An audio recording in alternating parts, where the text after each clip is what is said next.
মুআজ্জাজ হাজিরিন, আজকের এই মোবারক মুহূর্তে আমরা অত্যন্ত গুরুত্বপূর্ণ একটি বিষয়ের উপরে আলোচনা শুনব। সে বিষয়টি হলো ইস্তিদাদুস সাওম তথা রমজানের প্রস্তুতির উপরে। তো আজকের এই রমজানের প্রস্তুতি এবং এর পাশাপাশি সমসাময়িক কিছু বিষয়ের উপরে আমরা আলোচনা শুনব ইনশাআল্লাহ। মুআজ্জাজ হাজিরিন, যে কোনো একটা কাজ সুন্দরভাবে করতে হলে তার প্রস্তুতিটা যত মজবুত হবে তার ওই কাজটাও তত বেশি সুন্দর হবে, ঠিক কিনা বলে? কোনো প্ল্যান পদ্ধতি ছাড়া যখন কোনো কাজ করা হয় তখন সেই কাজটা অত বেশি সুন্দর হয় না, সেই কাজ দিয়ে অত বেশি লাভবান হওয়া যায় না। এজন্য আমরা মুসলমান 12টি মাসের মাঝে একটি মাস রমাদান মাস, এই গোটা মাস ব্যাপী আমরা রোজা রাখবো, রাত্রে সালাতুল লাইল আদায় করব, কিয়ামুল লাইল করব। আমরা অনেক নফল ইবাদতের মাধ্যমে আমরা আল্লাহ রাসূলের সন্তুষ্টি অর্জন করব। আর এজন্য আমাদের একটা প্রস্তুতি অবশ্যই থাকা দরকার, আছে কি নাই? মুআজ্জাজ হাজিরিন, এই কারণে এই রমজানের প্রস্তুতিটাকে বিভিন্ন কিতাবের মাঝে বা বিভিন্ন হাদিসের ব্যাখ্যার মাঝে বিভিন্ন মুহাদ্দিসিন কিরামগণ 3টি ভাগে ভাগ করেছেন। তারা বলেছেন যে আল ইস্তিদাদু বিসালাসাতি আউজুহিন, রমজানের প্রস্তুতিটা 3টি অধ্যায়ে সুবিন্যস্ত করা হয়েছে। তার মাঝে প্রথমটি হলো আল ইস্তিদাদু বিন নাফস, মানসিকভাবে মনে মনে রমজানের জন্য প্রস্তুতি নেওয়া।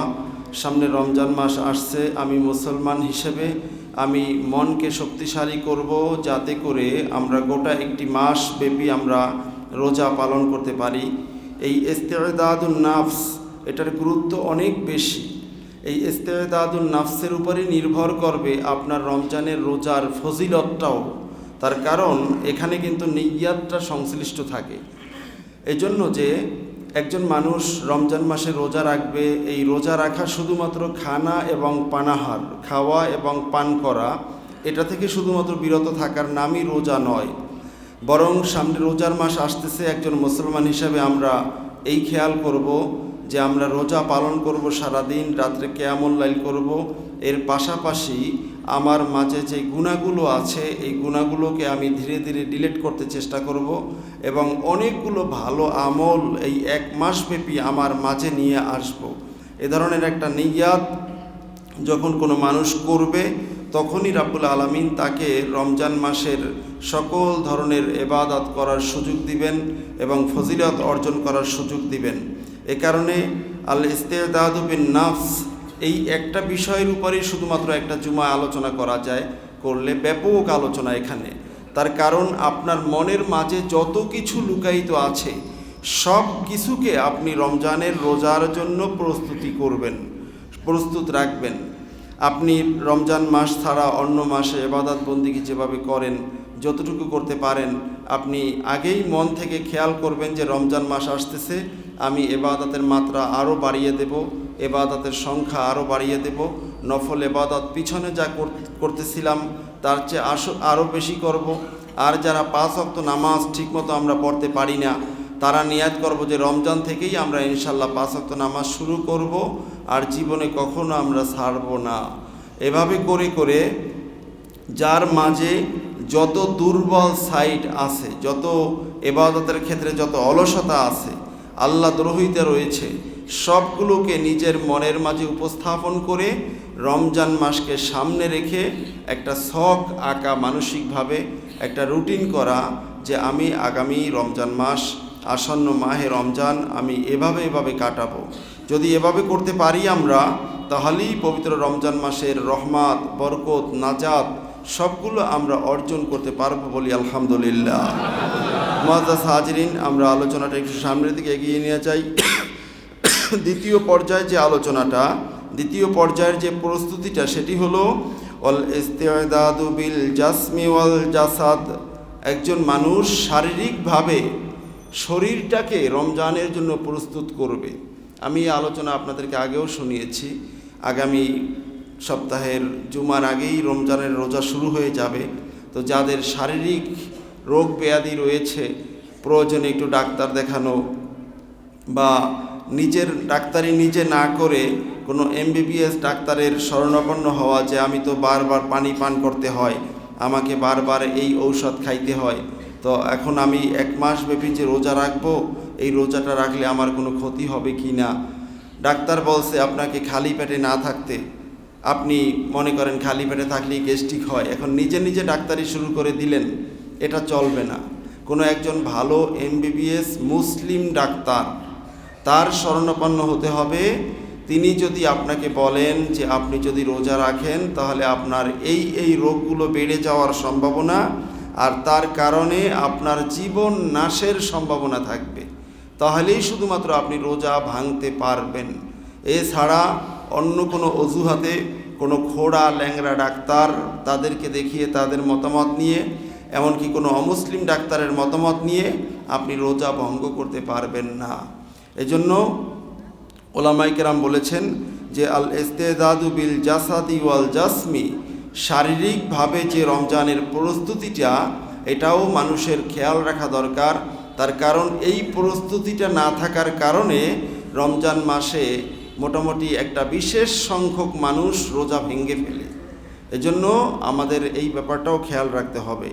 আর 3 নম্বর যে প্রস্তুতিটা, সেটি হচ্ছে ওয়াল ইস্তিদাদু বিখুতবাতিল্লাতি খাতাবান নবী সাল্লাল্লাহু আলাইহি ওয়াসাল্লাম আলা সাহাবী রিদওয়ানুল্লাহি তাআলা আলাইহিম আজমাইন। রমজান মাস আসার আগে শাবানের শেষ দিকে রাসূলুল্লাহ সাল্লাল্লাহু আলাইহি ওয়াসাল্লাম সাহাবায়ে কেরামদেরকে নিয়ে রমজানের প্রস্তুতিমূলক খুতবা দিতেন। বলুন না সুবহানাল্লাহ। সেই খুতবাটা কি বলছেন রাসূলুল্লাহ সাল্লাল্লাহু আলাইহি ওয়াসাল্লাম, সেই খুতবার মাধ্যমে আমরা মুসলিম হিসাবে সেখান থেকে আমাদের প্রস্তুতি নেওয়ার বিষয় রয়েছে। এজন্য রাসূলুল্লাহ সাল্লাল্লাহু আলাইহি ওয়াসাল্লামের এই খুতবা বিভিন্ন হাদিসের কিতাবে পাওয়া যায়, যেমনিভাবে মুসনাদুল হারেস এবং পৃথিবী বিখ্যাত কিতাব, হাদিসের কিতাব শোবুল ইমানের মাঝে ইমাম বাইহাকি রাহিমাহুল্লাহ তাআলাও এই হাদিস বর্ণনা করেছেন, এবং হাদিসখানা বর্ণনা করেছেন পৃথিবী বিখ্যাত সাহাবী হযরত সালমান আল ফারিসি রাদিয়াল্লাহু তাআলা আনহু থেকে বর্ণিত এই হাদিস। সালমান আল ফারিসি রাদিয়াল্লাহু তাআলা আনহু একজন বিশিষ্ট সাহাবী, রাসূলুল্লাহ সাল্লাল্লাহু আলাইহি ওয়াসাল্লাম এবং সাহাবায়ে কেরামদের কাছে অত্যন্ত গ্রহণযোগ্য এবং প্রিয় শ্রদ্ধার পাত্র একজন সাহাবী, যেই সাহাবীর বুদ্ধি পরামর্শ অনুযায়ী সাহাবায়ে কেরামদের জামানায় অনেক কাজ করা হতো। এমনকি রাসূলুল্লাহ সাল্লাল্লাহু আলাইহি ওয়াসাল্লামের জামানায়ও হযরত সালমান ফারসি রাদিয়াল্লাহু তাআলা আনহুর পরামর্শক্রমে তার মেধা বুদ্ধি খাটিয়ে যেই পরামর্শ উপস্থাপন করতেন, এই অনুযায়ী অনেক কাজ করা হতো। যেমনিভাবে একটি কাজ আমাদের সবার কাছে প্রমাণিত এবং প্রকাশিত আছে, সেটি হলো খন্দকের যুদ্ধ। আহজাবের যুদ্ধের সময় যে খন্দক, যে পরীক্ষা খনন করা হয়েছিল, এটা কিন্তু একমাত্র এই সালমান ফারসি রাদিয়াল্লাহু তাআলা আনহুর পরামর্শক্রমেই করা হয়েছিল। তো এরকম ইসলামের মাঝে হযরত সালমান ফারসি রাদিয়াল্লাহু তাআলা আনহুর অনেক অবদান রয়েছে, এবং তার ইসলাম কবুল করাটা কিয়ামত পর্যন্ত প্রত্যেকটা মুসলিম জাতির কলিজার মাঝে ঈমানি তেজ বৃদ্ধি করে দেয়। বলুন না সুবহানাল্লাহ। তার ইসলাম গ্রহণ করার কাহিনী এত মর্মপীড়াদায়ক এবং এত উঁচু লেভেলের ঈমানের পরিচয় বহনকারী, যেটা কিয়ামত পর্যন্ত যখনই কোনো মানুষ শুনবেন তখনই তার ঈমানি তেজ বেড়ে যাবে। হযরত সালমান ফারসি রাদিয়াল্লাহু তাআলা আনহু এমন একজন সাহাবী যার ব্যাপারে রিজাল গ্রন্থের মাঝে এসছে হুয়া আহাদুল্লাযীনা ইশতাকা ইলাইহিমুল জান্নাহ। আল্লাহ রাব্বুল আলামিনের জান্নাত, এই জান্নাতে যাওয়ার জন্য পৃথিবীর মানুষ থাকবে পাগল। সবাই জান্নাতে যাওয়ার জন্য পাগল থাকবে, কিন্তু জান্নাত কিছু মানুষের জন্য পাগল থাকবে। বলুন না সুবহানাল্লাহ। জান্নাত যাদের জন্য পাগল থাকবে, আহাদুম মিনাল্লাযীন, তাদের মাঝে একজন এই সালমান ফারসি রাদিয়াল্লাহু তাআলা আনহু। বলুন না সুবহানাল্লাহ।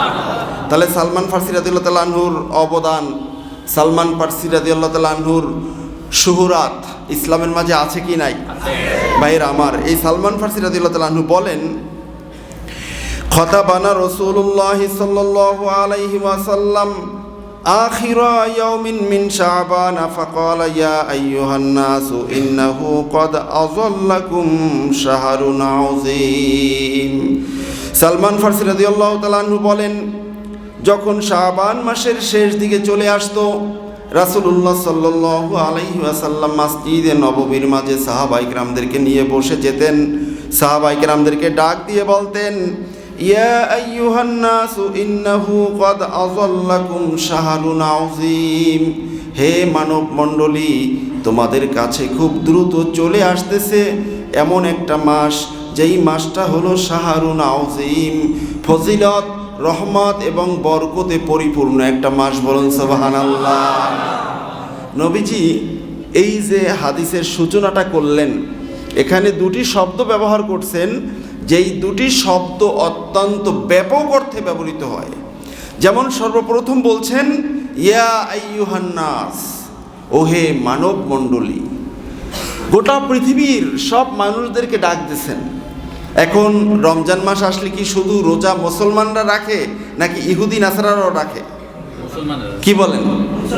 ইহুদি নাসারারা রাখে, মুশরিকরা রাখে, কিন্তু আল্লাহর রাসূল তাদেরকেও ডাকতেছেন। বলুন না সুবহানাল্লাহ।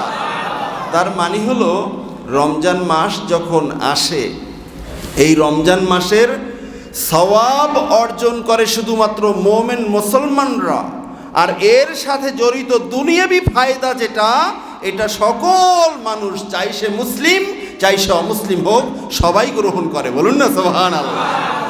এই কারণে নবীজি বলছেন ইয়া আইয়ুহান নাস, হে দুনিয়ার মানুষ, সকল মানব মণ্ডলী, মানুষেরা, ক্বাদ আযাল্লাকুম শাহরুন আযীম। এই অংশের মাঝে আরেকটা শব্দ নবীজি বলছেন শাহরুন আযীম, বড় মাস, অনেক মর্যাদাপূর্ণ মাস।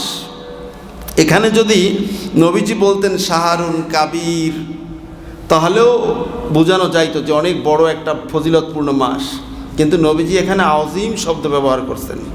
আযীম শব্দের ব্যাখ্যায় পৃথিবীর সব মুফাসসির একমত যে আযীম বলা হয় এমন একটা বিষয়কে, যেই ব্যাপারে আযীম শব্দটা ব্যবহার করা হবে, ওই ব্যাপারটা এমন হয়ে যাবে যে লা তাবিল লাহু ওয়ালা আরাদ আলাহ, যার কোনো গভীরতা, যার কোনো দৈর্ঘ্য, যার কোনো প্রস্থ মেপে বলে গুণে হিসাব করে পৃথিবীর কোনো মানুষ শেষ করতে পারবে না। বলুন না সুবহানাল্লাহ।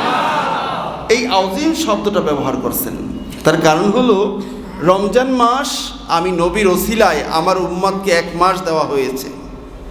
এই মাসে রাব্বুল আলামিন কি পরিমাণ ফজিলত, রহমত এবং বরকত নাজিল করবেন, এটা কোনো বক্তা বলে লিখে এটা শেষ করতে পারবে না। বলুন না সুবহানাল্লাহ। তাহলে রমজান মাস আমাদের কাছে আসতেছে, খুব সন্নিকটে চলে এসছে।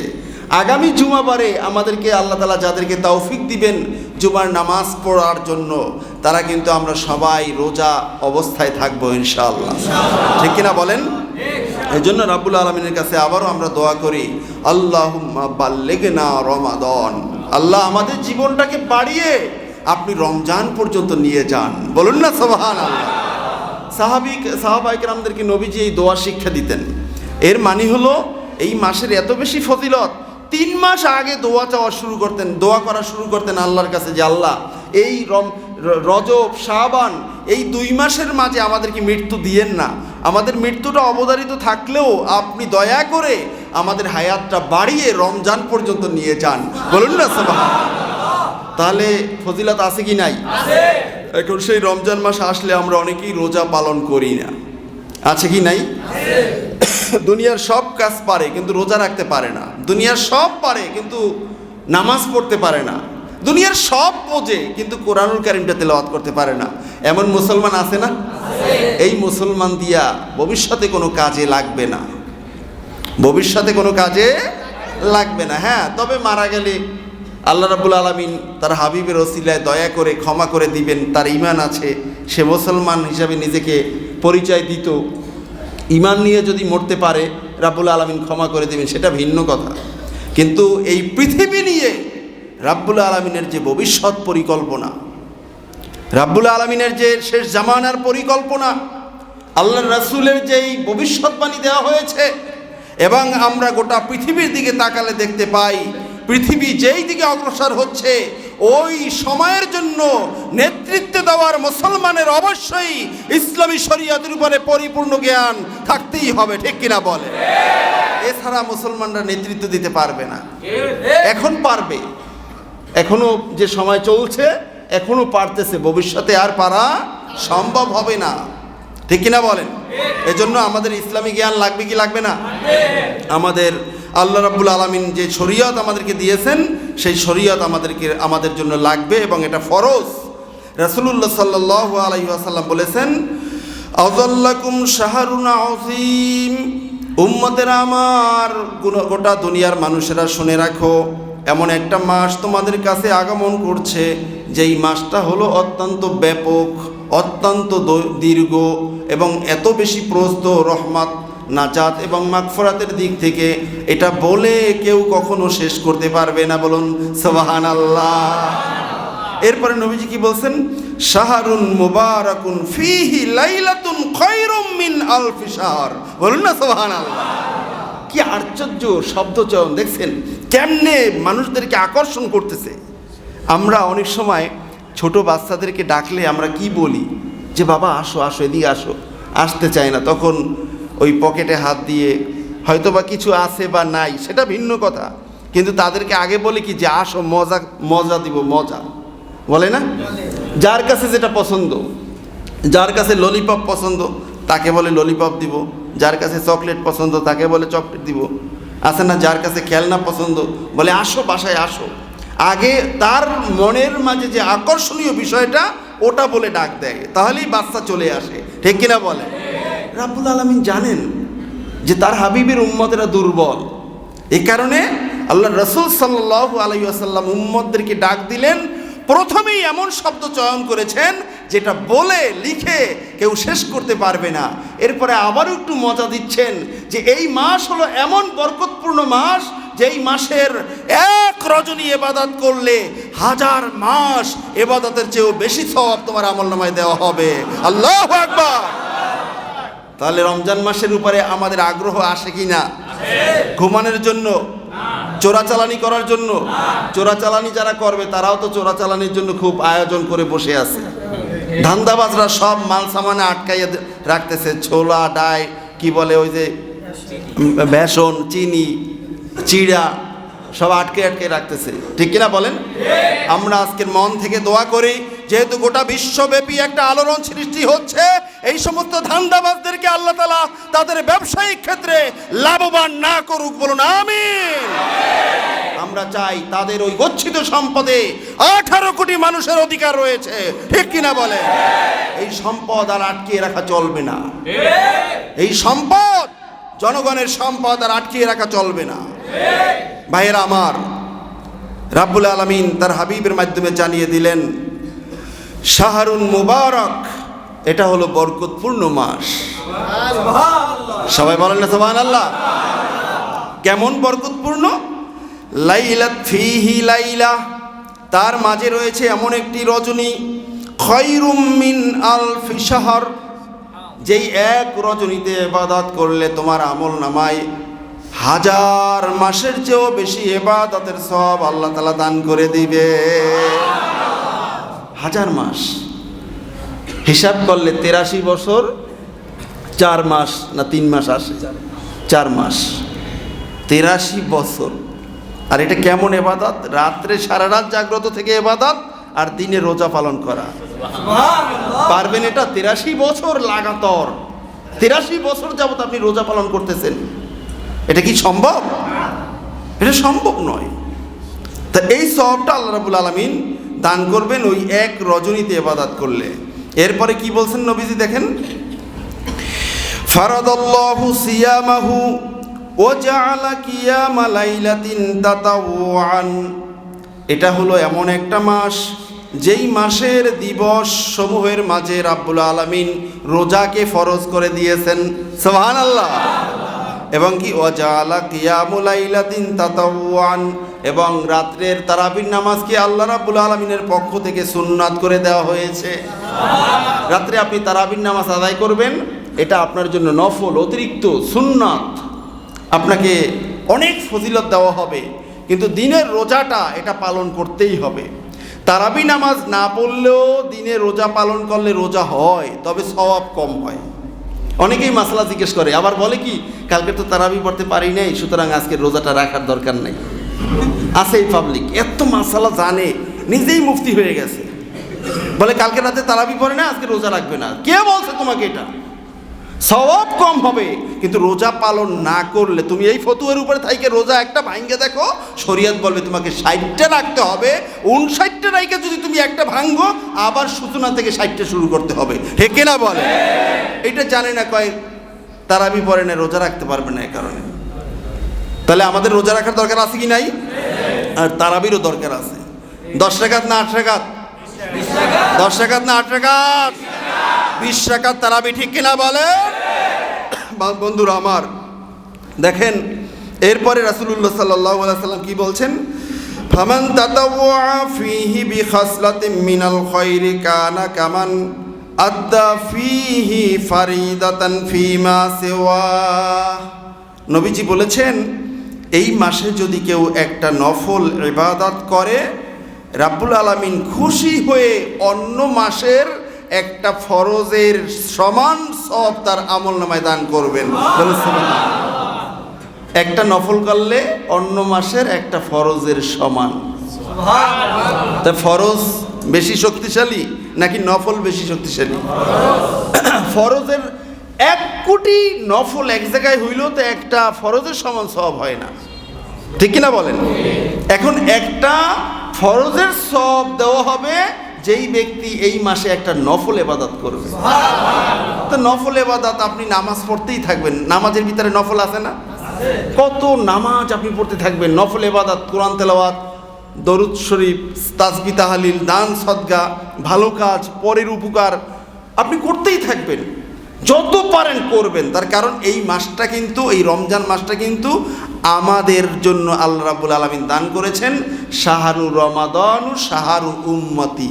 রমজান মাস হলো আমার উম্মতের মাস, উম্মতের যত দরকার তত সে গ্রহণ করবে, তাকে কেউ বাধা দিবে না। বলুন না সুবহানাল্লাহ। তাহলে আপনার কতটুকুন দরকার, আপনার কি দরকার, আপনার যত দরকার তত আপনি গ্রহণ করবেন, কেউ আপনাকে বাধা দিবে না, ঠিক কিনা বলেন? আর রাব্বুল আলামিন দিতে দিতে ক্লান্তও হবেন না। রাব্বুল আলামিন আরো বেশি খুশি হয়ে আপনি বেশি যত করবেন, আল্লাহ তাআলা তত বেশি আপনাকে দান করবেন। বলুন না সুবহানাল্লাহ। এখন রাসূলুল্লাহ সাল্লাল্লাহু আলাইহি ওয়াসাল্লাম এর পরের অংশে বলছেন, ওমান আদ্দা ফিহি ফারিদাতান কানা কামান আদ্দা 70 ফারিদা। এখন যদি কেউ একটা ফরজ ইবাদত করে এই রমজান মাসে, রাব্বুল আলামিন তাকে খুশি হয়ে 70টা ফরজের সমান সওয়াব দান করবে। কয়টা ফরজ? 70টা। এখন তাহলে এই হাদিসাংশের ক্ষেত্রে আমি বুঝানোর জন্য অনেক সময় বলি, বন্ধুরা আমার, যারা বাকি এই 11টি মাস রমজান ছাড়া নামাজও পড়েন না, নফল রোজাও রাখেন না, পাপ কাজের সাথে জড়িত থাকেন, কোনো ভালো কাজের দিকে আপনি আগাইতে পারেনও না, আগাইতে চানও না, কিন্তু রমজান মাসে যেহেতু আমাদের শত্রু শয়তানটাকে বেঁধে রাখা হবে, এই রমজান মাসটা শুধুমাত্র একটা মাস, শুধুমাত্র একটা মাস আল্লাহর বিধান, দিনের রোজা এবং 5 ওয়াক্ত নামাজ আপনি আদায় করেন, এরপরে আবারও আপনি ছাইরা দিয়েন, যা বলছে তাই কইরেন, এরপরে কিয়ামতের ময়দানে যান, তাহলে দেখা যাবে রাব্বুল আলামিন আপনাকে জান্নাতে নেন নাকি জাহান্নামে নেন। কিভাবে? এখানে হাদিসে বলা হয়েছে 70 ফারিদা। একটা ফরজ করলে কয়টা ফরজের সমান সওয়াব দেবেন? তাহলে রমজান মাস 1 মাস, কয় মাস? 1 মাস। আর বছরের ভিতরে মাস মোট কয়টা? 12টা। 12টা মাস থেকে 1 মাস বাদ দিলে থাকে 11 মাস। এখন এই 1 মাসের 5 ওয়াক্ত নামাজ, প্রত্যেকটা নামাজের সওয়াব যদি 70 গুণ বাড়ানো হয়, তার মানে আমি রমজানের 1 মাস ইবাদত করছি ইকুয়াল আমি 70 মাস ইবাদত করছি, ঠিক কিনা বলেন? তাহলে আমি বছরের মাস পাইলাম 12টা, 12টার 1 মাস তো আমি ইবাদত করেই ফেললাম, বাকি আছে 11টা। এখানে পাইলাম 70টা, 70 থেকে ওখানে দিয়ে দিলাম 11টা, বাকি আছে কয়টা? 59। বাকি আছে কয়টা? 59। তাহলে এই বাকি 11 মাসে আমি ইবাদত বন্দেগী করলাম না। কিয়ামতের ময়দানে আল্লাহ তাআলা যদি আমাকে ডাইকে বলে, এই বান্দা কিরে 11 মাসে খবর ছিল না 1 মাস খালি নামাজ রোজা করছো? হ্যাঁ আল্লাহ, এটা তো বাস্তব, আমি তো এটাই করছি। তাহলে এখন তুমি কেমনে জান্নাতে যাবা? তার মানে আল্লাহ জান্নাতে আমি যাব না, কে যাবে? আপনি আপনার হাবিবের মাধ্যমে জানাই দিয়েছেন রমজান মাস 1 মাস ইবাদত করলে 70 মাসের সওয়াব দেওয়া হবে।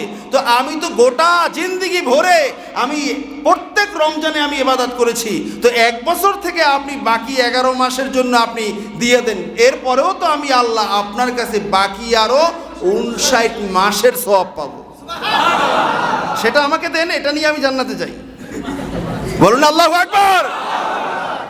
আমি এই কথাটা বললাম কেন?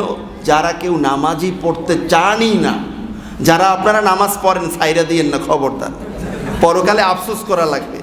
তার কারণ এই যে গতকালকের দিনটা গেল, কতজনে কত আফসোস করে মরে যাচ্ছে, যাচ্ছে না? দুনিয়ার একটা জিনিস নিয়ে এত আফসোস করতেছে, অথচ পরকালে গেলে তখন দেখবেন আপনার চেয়ে বেশি দুনিয়াতে যারা ইবাদত করছেন, ইসলামের জন্য কষ্ট স্বীকার করছেন, তাদেরকে রাব্বুল আলামিন কি নিয়ামত দিচ্ছেন, এটা দেখে তখন আপনার আফসোস লাগবে। যারা আমরা 11 মাস 12 মাস ব্যাপী ইবাদত বন্দেগী করছি তো করছি, আমরা তো করতেই আছি, কিন্তু আমার এই মাসালা হলো ওই বন্ধুদের জন্য যারা মোটেই নামাজ রোজা করতে চায় না। আমি তোমাদেরকে বলবো, বন্ধুরা আমার, শুধুমাত্র 1টা মাস ব্যাপী ইবাদত বন্দেগী করো। সুনান ইবনু মাজাহ শরীফের 60 নম্বর হাদিস সাক্ষী, কিয়ামতের ময়দানে আল্লাহ তাআলার কিছু বান্দা থাকবে যারা আল্লাহ তাআলার সামনে দাঁড়িয়ে পাওনাদারের কাছে পাওনা গ্রহণ করার জন্য যেমনি ভাবে ঝগড়া করবে, একই রকমের ঝগড়া করবে। আপনি যদি ইখলাসের সাথে 1 মাস ইবাদত করতে পারেন, আমি বিশ্বাস করি ওই হাদিস সামনে রেখে আপনিও আল্লাহর সাথে ঝগড়া করে আল্লাহর জান্নাতে পৌঁছে যেতে পারবেন ইনশাআল্লাহ। আর আমরা যারা সবসময় ইবাদত করি, আমরা তো আরো বেশি পাবো, ঠিক কিনা বলেন? তাহলে 1 মাস আমরা ইবাদত করব, রাজি আছে কি নাই? 5 ওয়াক্ত নামাজ পড়ব আর দিনের রোজাটা পালন করব। অন্য নফল রোজা পারি আর না পারি, ঈদের দিন থেকে আবার নামাজ ছাড়িয়ে দিয়েন। তবে আমার বিশ্বাস যদি ইখলাসের সাথে কেউ করে 1 মাস, ওই 1 মাস ইবাদতে তারে আটকাইয়ে ফেলাইবে, ঠিক কিনা বলেন? 1 মাস ইবাদতে কি করবে? আটকাইয়ে ফেলাইবে। ওই 1 মাস ইবাদতের মায়ায় সে বাকি 11 মাসেও মুত্তাকি হয়ে যাবে, মুসাল্লি হয়ে যাবে, আল্লাহ তাআলার জাকিরিনদের অন্তর্ভুক্ত হয়ে যাবে, ঠিক কিনা বলেন? তাহলে আমরা পারবো না? বন্ধুরা আমার, যাদের একটু নামাজ টামাজ বাদ যায়, একের পাক্কা ইরাদা করে নেন। এটা আমার বাপের কথা না, দাদার কথা না। আপনারা মোবাইলে অ্যাপস আছে, সুনান ইবনু মাজাহ 60 নম্বর হাদিস, বড় একটা লম্বা হাদিস, বাংলা তরজমা পড়ে দেখেন। আসাদ্দু মুজাদালা, কঠিন আকারে ঝগড়া করবে। আরে বেটা, তুমি টাকা নেছো, আমাকে সোমবার দিবা বলছো, আজকের বুধবার হয়ে গেল, টাকা দেও নাই কেন বলে যাও। আসাদ্দু মুজাদালা, আমি তোমার কাছে পাই, ঠিক কিনা বলেন? পাওনাদারের কাছে যেমনি ভাবে ঝগড়া করে, এই একই রকমের ঝগড়া করবে আল্লাহর সামনে দাঁড়াইয়া। যদিও ওখানে বন্ধুত্বের ক্ষেত্রে আসছে, কিন্তু আমি বন্ধুত্ব করছি 1 মাস আল্লাহর ইবাদতের সাথে, আমার বন্ধু রমজানের 1 মাসের ইবাদত, তাহলে আমি কেন ঝগড়া করতে পারবো না, ঠিক কিনা বলে? কারণ আমার আল্লাহ তো রহমান, রহিম, গফুর, গফফার, ঠিক কিনা বলেন? আমাদেরকে আল্লাহ রাব্বুল আলামিন 1 মাস ব্যাপী ইবাদত করার তৌফিক দান করুন, বলেন আমিন। এরপরে দেখেন, ওয়াহুয়া শাহরুস সবর ওয়াস-সাবরু সাওয়াবুল জান্নাহ, এটা হলো ধৈর্য ধারণের মাস। সুবহানাল্লাহ বলেন। এটা হলো কিসের মাস? ধৈর্য ধারণের মাস। এবং ধৈর্য দ্বারা ধারণ করতে পারবে, ওয়াস-সাবরু সাওয়াবুল জান্নাহ, ধৈর্যের একমাত্র পাওনাটাই হলো জান্নাত। ধৈর্যের পাওনাটা কি? ধৈর্য তিনি যারা ধারণ করবেন তার পাওনাটাই হলো জান্নাত। ধৈর্য ধরবেন কিভাবে? গুনাহের কাজ সামনে আসছে, আমি গুনাহ করব না, আমি মুসলমান। চুরির সুযোগ সামনে আসছে, আমি চুরি করব না, আমি মুসলমান। আমি ডাকাতির সুযোগ সামনে আসছে, আমি ডাকাতি করব না, আমি অন্যের সম্পদ লুণ্ঠন করব না, তার কারণ আমার কবর সামনে আছে। এই যে ধৈর্য ধারণ করলাম, এরকম ধৈর্য যারা ধারণ করতে পারবে সওয়াবুল জান্নাহ, তাদের এই ধৈর্য ধারণের সওয়াব একমাত্র জান্নাত। সুবহানাল্লাহ। তাহলে আর কিছু লাগবে? জান্নাতে যেতে পারলেই তো নিশ্চিন্তার, বিনা টেনশনে আপনি থাকতে পারবেন, কোনো টেনশন নাই। ভাইয়ের আমার, নবীজি বলছেন অহুয়া শাহরুল মুওয়াসাত, এটা হলো এমন একটা মাস যেটা হলো শাহরুল মুওয়াসাত, সহমর্মিতার মাস। সুবহানাল্লাহ বলেন না? সহানুভূতির মাস, সাহায্য সহযোগিতা করার মাস, আপনি আমি পরস্পর পরস্পর ভালোবাসার মাস। সুবহানাল্লাহ বলেন। যারা রোজা পালন করবে, এই মানুষগুলো গোটা পৃথিবীর জন্য তাদের কলিজায় ভালোবাসা থাকবে, সহমর্মিতা থাকবে, সহানুভূতি থাকবে, সহযোগিতা করার মানসিকতা থাকবে। কিন্তু আমাদের সমাজে দেখা যায় কত রোজাদার আছে, রোজাও রাখে, সুদ ঘুষের কারবারও করে, আছে না? রোজাও পালন করে, রোজা পালন করে খাওয়া লাগে না কিছু না, মিথ্যা সাক্ষী দিতে কোর্টে যায়, আছে না? ডাকাত কোথাকার। তুমি রোজাও রাখলা, আবার তুমি অন্যায়ও করলা। আল্লাহ রসুল সাহাবায়ে কেরামদেরকে সামনে রেখে গোটা পৃথিবীর মানবতাকে ডাক দিয়ে বলছেন, ইয়া আইয়ুহান নাস হাযা শাহরুন শাহরুল মুওয়াসা, এই রমজানের মাস হলো সহানুভূতির মাস, সহমর্মিতার মাস। তুমি রোজা পালন করলা, আবার তুমি অন্যায় করলা, তার মানিটা কি? তার মানি তোমার এই রোজাই হয় নাই, তোমার এই রোজাই হয় নাই। তার কারণ আপাদা মস্তক হারাম দিয়ে তৈরি, ঠিক কিনা বলে? আমাদের সমাজের দৃষ্টান্ত আছে না? দেখছেন না, গত বছর না তার আগের বছর পুরান ঢাকায় ইফতারির জিলাপি বানানো হয়েছিল কয় হাজার টাকা কেজি? 4,000 টাকা কেজি সম্ভবত। হ্যাঁ, 4,000 টাকা কেজি। আমি এখানে আলোচনা করছিলাম, ভুলে গেছি। গত বছরের আগের বছর জিলাপি যেটা আটা আর তেল দিয়ে বানানো হয়, চিনি দিয়ে বানানো হয়, কোন ছাতা মাথার ভিতরে দেশে আল্লাহই ভালো জানে, 4,000 টাকা কেজি এটা। তাহলে তোমার এই 4,000 টাকা কেজি দিয়ে জিলাপি কিনে ইফতারি করে, অথচ এই 4,000 টাকাই হলো হারাম পথে অর্জিত। আছে না এরকম মানুষ? এটাই যদি না হয়, একজন মুসলমান হয়ে একজন গৃহকর্মীকে, একজন নাবালক শিশুকে কিভাবে পশুর মতো অত্যাচার করতে পারে, ঠিক কিনা বলে? দেখছেন না গত কয়েকদিন আগে, কবে? 31শে জানুয়ারি, সেই বাংলাদেশ বিমান এর এমডি মোহাম্মদ শফিকুর রহমান, নামটা কত সুন্দর দেখছেন, শফিকুর রহমান, আল্লাহ তাআলার দয়া। অর্থ কি? আল্লাহ তাআলার দয়া, অথচ হয়েছে আল্লাহ তাআলার গজব। সে বিমান বাংলাদেশের এমডি হয়েছে। আপনারা জানেন কিনা জানি না, বাংলাদেশ বিমানের লাভ সরকারকে কখনো দেখাইতে পারে নাই, খালি লস আর লস, লস আর লস। আর আরেকটা খাত আছে ট্রেন, রেলওয়ে, সব লস। মানে ওখানে এমন রাক্ষস বসে আছে, যেই রাক্ষসের পেট হাত্তা জুরতুমুল মাকাবির, আল্লাহ বলছেন কবরের মাটি ছাড়া কেউ এটাকে আর দমাতে পারবে না, ঠিক কিনা বলে? তোমাকে কে বলছে এমডি হতে? জানোয়ার কোথাকার। একজন অশিক্ষিত মানুষ এই আচরণ করতে পারে না, আর বললে তোমাদের ব্যক্তিত্ব লেগে যায়, তোমাদের এই ব্যক্তিত্ব তোমাদেরকে জাহান্নামে নিয়ে যাবে ইনশাআল্লাহ। শফিকুর রহমান এবং তার স্ত্রী দুইজনে মিলে সেই মোহনা নামক মেয়ে আমি অনেকবার দেখেছি, চোখে পানি ধরে রাখা যায় না।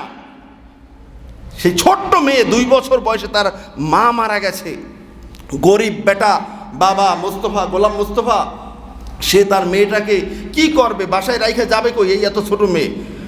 2 বছর বয়সে একজনকে দিয়ে দিয়েছে, সে 8-9 বছর পর্যন্ত লালন পালন করছে।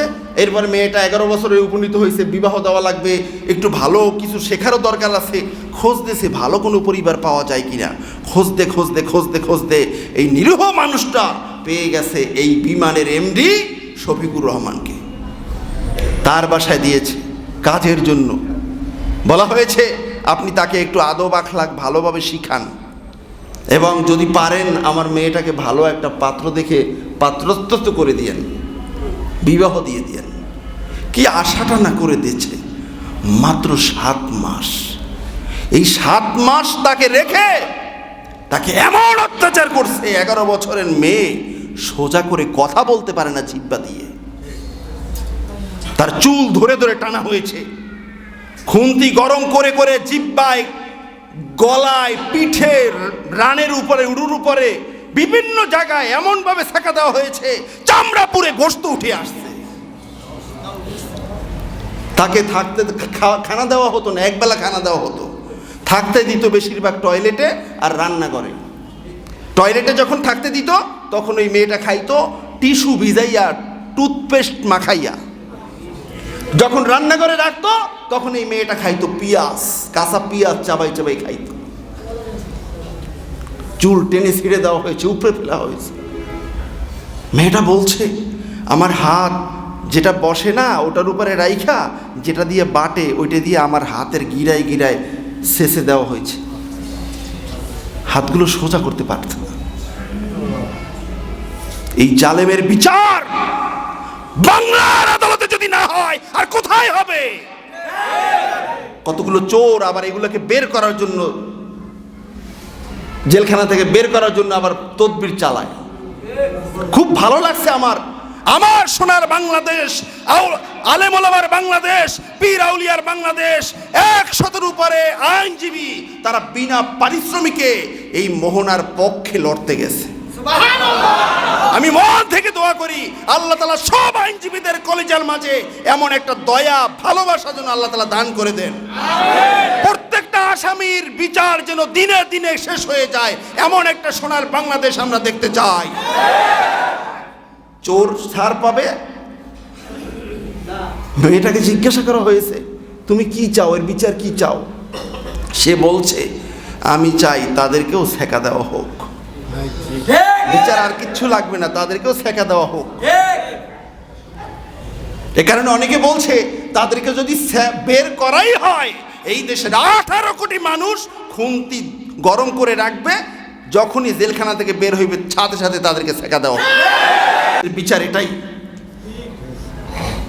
আরে এটা তো ইসলামের বিচার, কিসাস। আপনি একজনের নাক কেটে দেবেন, আপনার ধরে নাক কেটে দেওয়া হবে। আপনি কান কেটে দেবেন, আপনাকে ধরে কান কেটে দেওয়া হবে। আপনি একজনকে হত্যা করবেন, আপনাকে ধরে হত্যা করা হবে।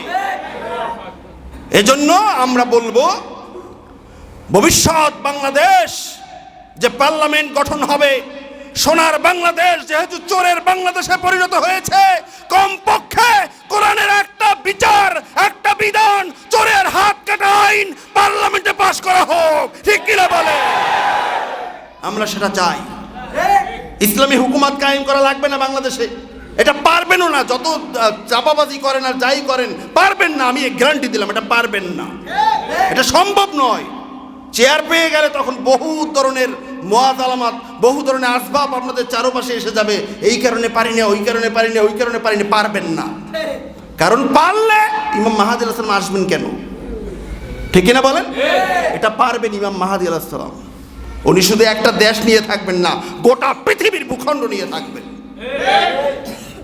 এজন্য দুই একটা আইন এটা করা উচিত রাষ্ট্রকে ঠিক রাখার জন্য। ঠিক না বলেন? এটা করতে যদি কারো কলিজে আঘাত লাগে বোঝা যাবে ওটা চোর না, ওটা ডাকাত, ওটা ডাকাতের মদতদার।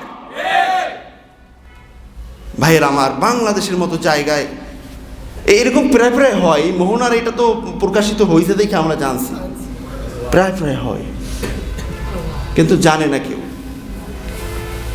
দেখেন এই মোহনাকে যে অত্যাচার করা হয়েছে, এই কয়েকদিন আগে আবার যে আরেকটা হয়েছে file, Jeffrey Stephen Epstein file, হ্যাঁ নামটাও কি ভুলে যাই, এপস্টাইন ফাইল, এইটার মাধ্যমে যেটা প্রকাশিত হয়েছে ওইটারই ধারাবাহিকতায় মোহন আর অত্যাচার মেলে, মোটামুটি মিলে, ঠিক কিনা বলেন? আর এপস্টাইন ফাইলের ভিতরে নাম আসছে কাগো আমাদের বাবা দাদুদের, আমরা যাদেরকে সেলিব্রেট দিই, যাদেরকে মডেল তারকা হিসেবে মানি, শয়তান কোথাকার। আর আমরা আলেম ওলামা বারবার চিৎকার মেরে মেরে বলি, তোমাদের শান্তি সাগরের ওপার নয়, তোমাদের শান্তি পার্শ্বত্যে নয়, তোমাদের শান্তি ইউরোপে নয়, তোমাদের শান্তির মূল মন্ত্র আল কোরআন আল কারীম আল্লাহ তাআলা আমাদেরকে দিয়েছেন, এটা আমাদের হাতে হাতে আছে, ঠিক কিনা বলেন? এটা আমাদের পার্লামেন্টে যেতে হবে, তাহলেই শান্তি আসবে। পুরা কোরআন পার্লামেন্টে যাবে সম্ভব নয়, পৃথিবীতে অনেক মুসলিম রাষ্ট্র আছে, সৌদি আরবে পর্যন্ত নাই, পারবে না, এটা পারবে না। এটা হবে ইমাম মাহদী আলাইহিস সালামের সময়। তবে দুই একটা চোরের হাত কাটা, জেনার বিচার, মদের বিচার, এই তিনটা হইলেই আমার সোনার বাংলাদেশ ঠিকই সোনার বাংলাদেশ হইবে, আমার বিশ্বাস। এটা আমি সাইফুল ইসলাম যশোরের বিশ্বাস। এই তিনটা করেন, দেখবেন যারা থাকবে রাষ্ট্র চালাইতে আর সমস্যা হইব না। কাউকে চিনি না, হোক আমার ছেলে, আমার বড় ভাই, হোক আমার শালা, অন্যায় করছো তো এই তিন অপরাধ করছো, যেটা বিচার আছে এটাই বিচার হবে। কোনো টেলিফোনে কাজ হবে না, কোনো তদবির তালাবিতে কাজ হবে না। দেখেন বলা হয়েছে যে এপস্টাইন ফাইলের ভিতরে সেই অন্যায়, সেখানে যে করতো, কি করতো তারা, এখানে তো খুন্তি ছ্যাঁক দেওয়া হয়েছে, টয়লেটের টিস্যু, এরপর পেস্ট খাওয়ানো হয়েছে, পেঁয়াজ, কাঁচা পেঁয়াজ খাওয়ানো হয়েছে। আর ওই বড় বড় মানবতার ঝুলি যারা কান্দে নিতে নিতে গার ভেকা হয়ে গেছে, মাজা ভাঙ্গে যাওয়ার পালা, ডাক্তার রেডি করতেছে মাজা ঠিক করার জন্য। ওনরা কি করছে, ওনরা Donald Trump, Netanyahu, Bill Clinton, Bill Gates, Elon Musk, এরপরে আমাদের পার্শ্ববর্তী মোদিও আছে নাকি, আবার বলে কি আরও নদী পেশ করা হইলে বাইরে বাংলাদেশি কেউ কেউ আসবে এখানে, কি বলে এইগুলো। আবার ওই বেটার হাত নাই পা নাই, বেটা ও স্টিফেন হকিং, ওই বেটা বলে হেনে যায়, ওই বেটা সেখানে যায়, যাই কি করতো, 11 থেকে 19 বছরের মেয়েদেরকে, শুধুমাত্র মেয়েদেরকে নিয়ে আসা হতো, তাদেরকে দর্শন করতো, দর্শন করে তাদেরকে হত্যা করা হতো। হত্যা করার পরে তাদের কামনা থাকতো সবসময় তাদের পেটে যেন সন্তান আসে, সন্তান, এই সন্তান আসলে পেট চিরে সন্তান বের করে এই সন্তান দিয়ে তারা স্যুপ রান্না করে খাইতো। এরপরে আরো শুনবেন, এগুলো বলি শুধু এই কারণে, আপনারা তো লাফান খালি ওইদিকে, তাদের কাছেই তাদের গায়ে দিয়ে ঘেরান আসে, ঘেরান ইসলাম সেকালে এটা চলে না মেয়া, এটা হলো আপনাদের আকীদা। ওই যাদের ঘেরান নিতে যান, যাদেরকে নেতা মানেন, তাদের আরো ঘৃণিত অভ্যাস, সেই দ্বীপে বসে তারা এই মেয়েদেরকে জবেহ করে রক্ত পান করত, তাদের নারী বুড়ি বের করে চিবিয়ে তারা খাইতো, এবং তাদের পেট থেকে নারী বুড়ি থেকে পায়খানা বের করে খাইতো। এটাকে কি আপনি মানুষ বলবেন? এটা কি মানুষ? মানুষরূপী বন্য জঙ্গলের আমাদের পরিচিত কোনো প্রাণী নয়, অপরিচিত কোনো প্রাণী। শুকরে শুনছিলাম এগুলো খায়, কিন্তু কোনো শুকর রাস্তা মানুষ ধইরা পেটটা চিরে খায় এমনটা দেখি নাই, শুনিও নাই কোনোদিন। বিভিন্ন রাষ্ট্র থেকে তাদের আলাদা বিমান, আলাদা হেলিকপ্টার, আলাদা স্পিড বোট, এতে করে নিয়ে যাওয়া হইতো এই মেয়েদেরকে। আবার এখানে এই নেতারা যাইতো, কেন করতো? প্রশ্ন হলো কেন করতো? তাদের কি রুচি বলতে কিচ্ছু নাই? তাদের কি রুচি নাই? তারা কি মানুষ না? তারা মানুষ, কিন্তু তারা মানুষ হলো এই মানুষ আমাদের চোখে দেখা মানুষ। রাব্বুল আলামিন তাদেরকে বলছেন বালহুম আদল, কিন্তু আমরা বিশ্বাস করি না। কোরআনের আয়াত, বালহুম আদল, আমরা বিশ্বাস করি না। বিশ্বাস করলে তাদের কাছে যাইতামই না, কোনো প্রয়োজন নাই। আমার ভূখণ্ডে আল্লাহ তাআলা আমাকে জন্মাইছেন, যেখানে আমার জন্ম যেখানে হয়েছে, এখানে আমার রিজিক দেওয়া হয়েছে। এখন এটা কেন তারা করে? তারা করে শয়তানকে খুশি করার জন্য। কি করার জন্য? শয়তানকে খুশি করার জন্য। তো শয়তান খুশি তো হয় তখন, অন্যায় পৃথিবীতে এই পর্যন্ত যারা যারা করছে তার চেয়েও বড়টা করলে আরো বেশি খুশি হয়। আমার বিশ্বাস জাহেলিয়াতের জামানায়ও কেউ দর্শন করে জীবন্ত মাটি দেছে, দাফন দেছে, কিন্তু পায়খানা বাইর করে খাইছে পেট থেকে, এমন জানোয়ার জাহেলিয়াতেও ছিল না। এটা তারা করছে শয়তানকে খুশি করার জন্য। সবচেয়ে জঘন্যতম কাজ আরও কি করছে জানেন? আপনি যেই খানায় কাবা, ইলা জেহাতিল কাবা আজীবন বলতেছেন, ওই খানায় কাবার ইজ্জতে যেই খানায় কাবার গেলাপ পরানো হয়, সেই গেলাপ তারা হাজার হাজার লক্ষ লক্ষ টাকা দিয়ে কিনে তারা ওখানে নিয়ে রাখছে। এটা দেখে, এটা ধরে তারা দর্শন করে মুসলমান। এরপরেও আপনাদের এটা ভালো লাগে, এরপরে জান্নাতে যাইতে চান। এখন এইটা প্রকাশ হয়ে গেল 2026 সাল। তার মানে হলো 2026 সাল এটা হলো পৃথিবীর একটা অন্যদিকে মোড় নেওয়ার একটা সাল আমার মনে হয়। কারণ তাদের এত গোপন জায়গায় এত বড় বড় নেতারা এখানে আছে, তাদের এই জঘন্যতম আখলাক চরিত্র, এই দানবীয় সুরাত এটা প্রকাশ হোক, এটা একজনেও চায় না। অথচ ওই যাদের নাম বললাম, একজনের চাহনিতে কোনো একটা ভূখণ্ডে যুদ্ধ লাগে অথবা বন্ধ হয়। কি বলেন আপনি? তাদের এই গোপনীয়তা ফাঁস করে দেওয়া হলো। এটা করছেন কে? ইয়াউমা তুবুলা সারাইর। আল্লাহ রাব্বুল আলামিন প্রত্যেকের গোপনীয়তা ফাঁস করে দিবেন, ঠিক কিনা বলেন? এই ক্রান্তিকালে আমার সোনার বাংলাদেশে পীর আউলিয়ার দেশ, আলেম ওলামার দেশ, মসজিদ মাদ্রাসার দেশ, গোটা পৃথিবীর ভূখণ্ডে যেই ভূখণ্ডের মুসলমানরা ইসলামের ব্যাপারে সবচেয়ে বেশি স্পর্শকাতর, এই বাংলাদেশে গতকালকের 13তম জাতীয় সংসদ নির্বাচন অনুষ্ঠিত হয়েছে, ঠিক কিনা বলেন? আমাদের মসজিদেও একটা আমেজ, একটা ঈদের আমেজ বয়ে গেছে। মুসল্লি অনেক কম, বাড়িতে গেছে ভোট দিতে, বহু বছর পর সারা পাইছে, চলে গেছে বাড়িতে, ঠিক কিনা বলেন? অনেক সময় আটকানো থাকলে হঠাৎ করে সার পাইলে কি করে? দৌড় মারে না? সব দৌড় মারছে, আনন্দ উল্লাস করে আসতেছেন। আল্লাহ তাআলা যারা পথে আছেন তাদের সবাইকে সহি সালামতে আসার তৌফিক দান করেন, বলুন আমিন।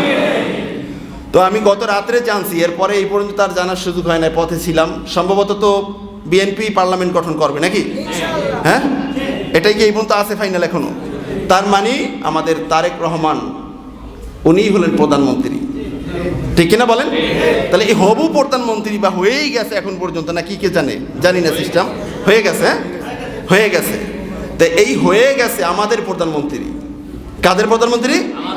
আমাদের প্রধানমন্ত্রী জনাব তারেক রহমানের কাছে আমরা এই হাজার হাজার মুসল্লি, আমাদের চাওয়া পাওয়ার কিছু আছে কি না? আমাদের চাওয়া পাওয়াটা হলো, ভাই আপনি প্রায় দীর্ঘ 18 বছর যাবৎ দেশের বাহিরে ছিলেন, আপনি চলে আসছেন, আমরা দেখছি আপনি মাটি ধরে ধরে আপনি চোখের পানি ঝরাইছেন, খালি পায়ে হাঁটছেন, মাটি ধরছেন। এই মাটি আমার হেরেমের মাটির সাথে, এই মাটির সাথে সম্পর্ক আছে। এই মাটিতে আল্লাহ তাআলা আপনাকে নিয়ে আসছেন। সূরা আল ইমরানের মাঝে আল্লাহ রাব্বুল আলামিন স্পষ্ট করে বলেছেন, অতিলকাল আইয়ামু নুদাউলুহা বাইনান নাস ওয়ালিয়ালামাল্লাহুল্লাযীনা আমানু। এই পালাবদল, এই ক্ষমতার মেরুকরণ রাব্বুল আলামিন করেছেন একটা কারণে, আল্লাহ জানতে চান কে ঈমানের সাথে এই আমানতের দায়িত্ব পালন করে, ঠিক কিনা বলেন? আমানতদারিতা, পরিপূর্ণ আমানতদারিতার সাথে কে দায়িত্বটা পালন করে, এটা আল্লাহ তাআলা জানতে চান। রাব্বুল আলামিন আবার সূরা আল ইমরানের 26 নম্বর আয়াতে বলেছেন, তুতিল মুলকা মান তাশা।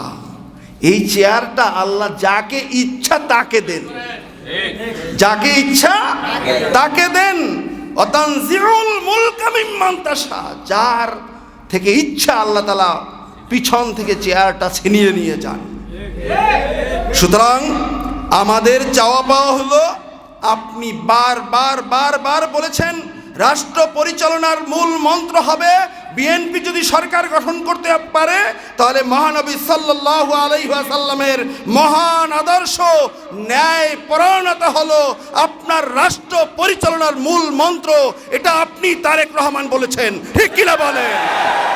আমরা হাজার হাজার মুসল্লি, গোটা বাংলাদেশের প্রায় সব ডিস্ট্রিক্টের মুসল্লি এখানে আছে। এখান থেকে আপনি যেই নবীর আদর্শ বাস্তবায়ন করতে চেয়েছেন, সেই নবীর আদর্শ ছিল বুখারী শরীফের 3475 নম্বর হাদিস। নবীজি বলেছেন, লাউ আন্না ফাতিমাতা বিনতা মুহাম্মাদিন সারাকাত লাকাতাতু ইয়াদাহা, যদি আমি মুহাম্মাদের মেয়ে ফাতেমা চুরি করে আমি মুহাম্মদ ধরে তার হাত কেটে দিব। আমরাও আপনি তারেক রহমান আমাদের প্রধানমন্ত্রী, মুসলমানদের প্রধানমন্ত্রী, আউলিয়া কেরামদের দেশের প্রধানমন্ত্রী, আপনার কাছ থেকে আমরা এই আদর্শ দুই চোখে দেখতে চাই। সবাই রাজি কিনা?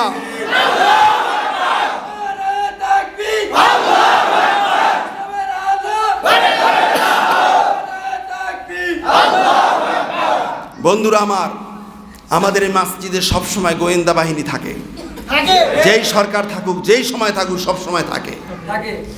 আমরা এটা বলার জন্য শুধু বলি না, মনের গহীনে লুকায়িত যেই জায়গায় কেউ পৌঁছতে পারে না, একমাত্র আমার আল্লাহ জানেন, সেখানে লুকায়িত একটা দাবি, এটা আমরা পেশ করলাম, ঠিক কিনা বলেন?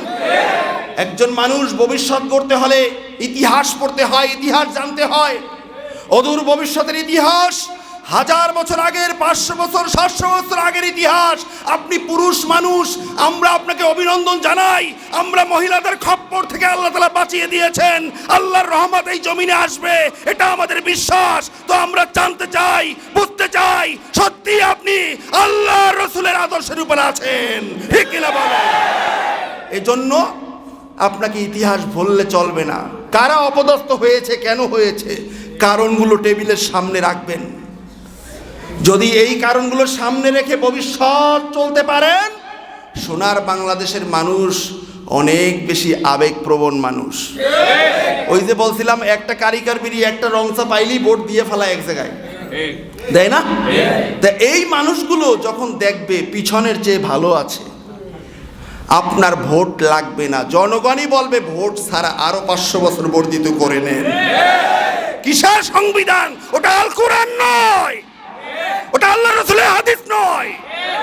সংবিধানকে মূল্যায়ন আমরা করি, কিন্তু যেই সংবিধান কোরআন, হাদিস, ইজমা, কিয়াসের সাথে সাংঘর্ষিক হবে, ওটা কোন মুসলমান দিনে হোক, রাতে হোক, নমনীয়তার সাথে হোক, উগ্রতার সাথে হোক মেনে নিবে না, ঠিক কিনা বলেন? আমরা মানি কোরআন, হাদিস, ইজমা, কিয়াস। দেশ চালান, সংবিধানের দরকার আছে, কিন্তু সেই সংবিধানের একটা নোক্তা পর্যন্ত যেন ইসলামের সাথে সাংঘর্ষিক না হয়। আপনি সংখ্যাগরিষ্ঠতায় পাশ করছেন, আপনি হা না দিয়ে অনেক কিছু করতে পারবেন, ঠিক কিনা বলেন? এতদিন পরে বাংলার জনগণ হারানো ভাইকে খুঁজে পেয়েছে, সুতরাং সেই ভাইয়ের কাছে ভাইদের আবেদন, আমরা সোনার বাংলাদেশ দেখতে চাই, ঠিক কিনা বলেন? এজন্য আপনাকে প্রাথমিক পর্যায়ে আপনাকে কয়েকটা কাজ করতে হবে। যেমন 5ই আগস্টের পরে আমরা দেখছি নতুন নতুন কিছু নেতার আবির্ভাব হয়েছে, যাদের কাজই ছিল চাঁদাবাজি করা, দুর্নীতি করা, টেন্ডারবাজি করা, সুদ ঘুষ, চুরি ডাকাতি, এগুলো হলো তাদের কাজ। আপনি আল্লাহ রসুলের ন্যায় বিচারের, ন্যায় পরায়ণতার মূলনীতিতে রাষ্ট্র চালাবেন। আল্লাহ রসুল বলেছেন, আমার মেয়ে ফাতিমা হলেও আমি হাত কেটে দিতাম। তারা যেই দলের হোক না কেন, প্রথম কাজ হবে তাদেরকে ধরে ধরে বিচার করা, জেলে ঢুকানো, ঠিক কিনা বলে? তারা বাহিরে থাকলে আপনি রাষ্ট্র ঠিক মতো চালাতে পারবেন না, তারা আপনার ওই দশা করবে পিছনে যেই দশা হয়েছে, ঠিক কিনা বলে? সুতরাং এই সমস্ত চাঁদাবাজদেরকে খুব দ্রুত চিহ্নিত করে, আপনি প্রধানমন্ত্রী, পুরা দেশের মাঝে আপনার গোয়েন্দা বিভাগ আছে, কোন এলাকায়, কোন কলা বাগানে, কোন ধান খেতে কে কোন জায়গায় কি করছে না করছে, এটা একটা দেশের গোয়েন্দা বাহিনী জানে, ঠিক কিনা বলেন? অনেক জিনিস উদ্ঘাটন করতে পারে না, তার মানে হলো সজাগ ঘুম। সজাগ ঘুম এটা জাগাইবে কে? একটা দেশের বাহিনী আবার ইচ্ছা করলে কিছু পারে না, হতে পারে না, ঠিক কিনা বলেন? যদি নাই পারে কোটি কোটি টাকা তাদের পিছনে ব্যয় করে লাভটা কি? এদেশের জনগণই পারবে আপনারকে সুরক্ষা দিতে, ঠিক কিনা বলেন ভাইরা আমার? তাহলে আমাদের কথা হলো এই সমস্ত চাঁদাবাজ যেন বাহিরে না থাকে। তরকারি কিনতে গেলে যেন তরকারি ওর চোখ থেকে পানি না পড়ে, সেজন্য না বলে আগে দেওয়া লাগতো এক জায়গায়, এখন দেওয়া লাগে 3 জায়গায়, এটার জন্য না বলে। গাড়ি ভাড়া দিতে গেলে যেন না বলে রাস্তায় মোড়ে মোড়ে আমাদেরকে চাঁদা দিতে হয়, এটা যেন না বলে, ঠিক কিনা বলেন? কোনো চাঁদাবাজদেরকে রাস্তায় দেখতে চাই না, জেলখানায় যাবে। ভালো মানুষ হলে আবার এসে কর্মীর মতো কাজ করবে, সবাই মিলে সোনার বাংলাদেশ গড়বো আমরা, ঠিক কিনা বলেন ভাইয়ের আমার? আর একটা কথা মনে রাখতে হবে, নবীজির ন্যায় পরায়ণতার অন্যতম হাতিয়ার ছিল যেই নবীজিকে মেরে রক্তাক্ত করে মাতৃভূমি থেকে বাহির করে দেওয়া হয়েছিল।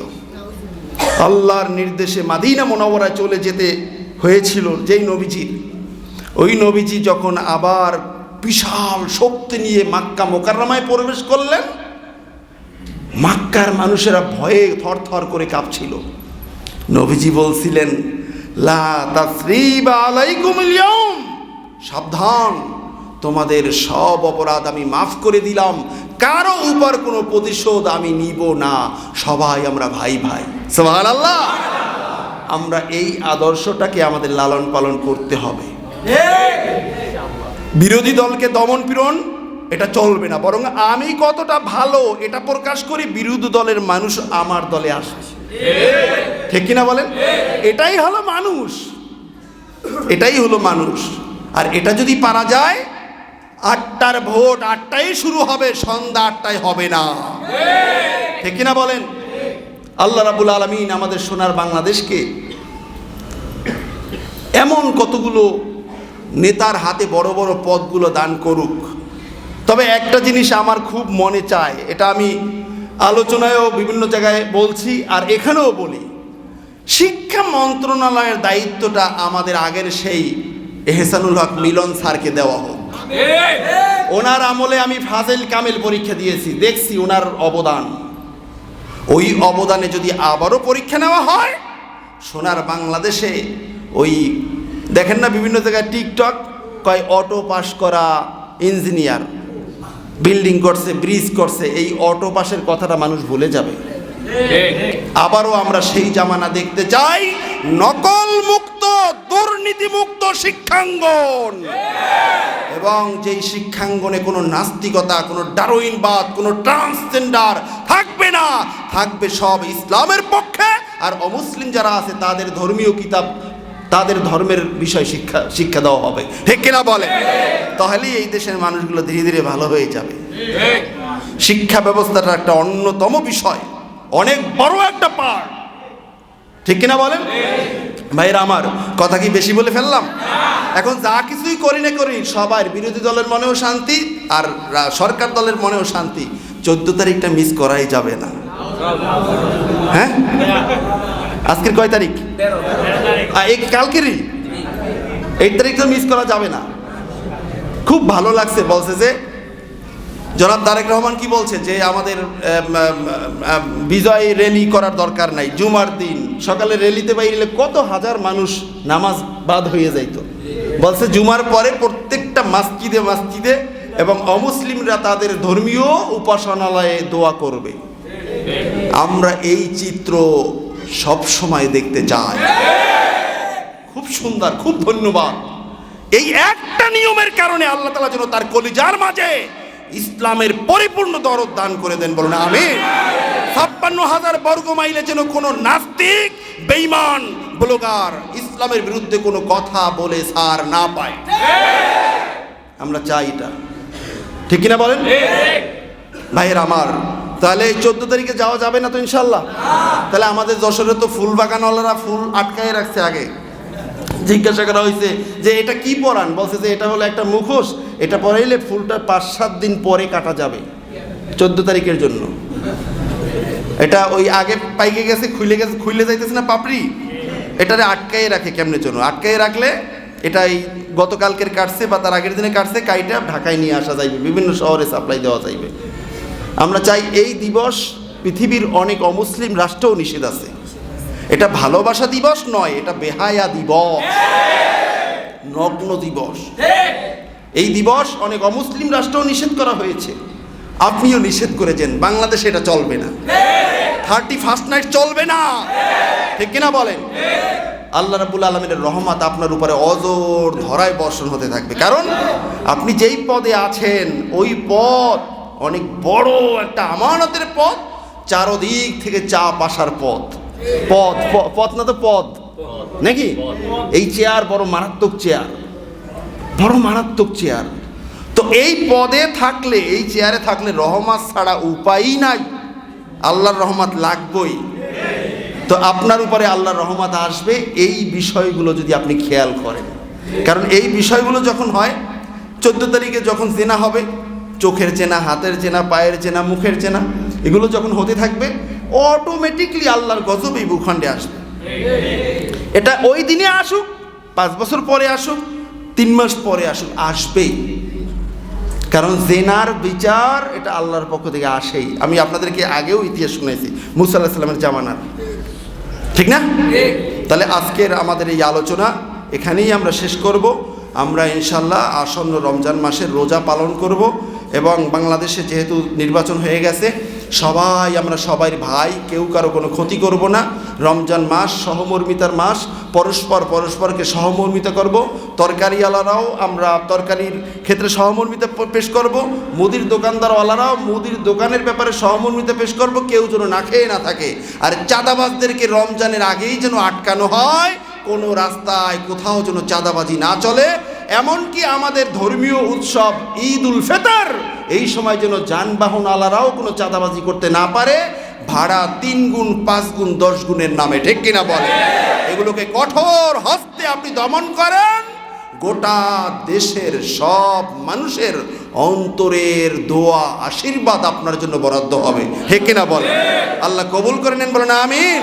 সোনার বাংলাদেশকে আল্লাহ রাব্বুল আলামিন ইসলামের দিকে এগিয়ে নিয়ে যান, বলেন আমিন।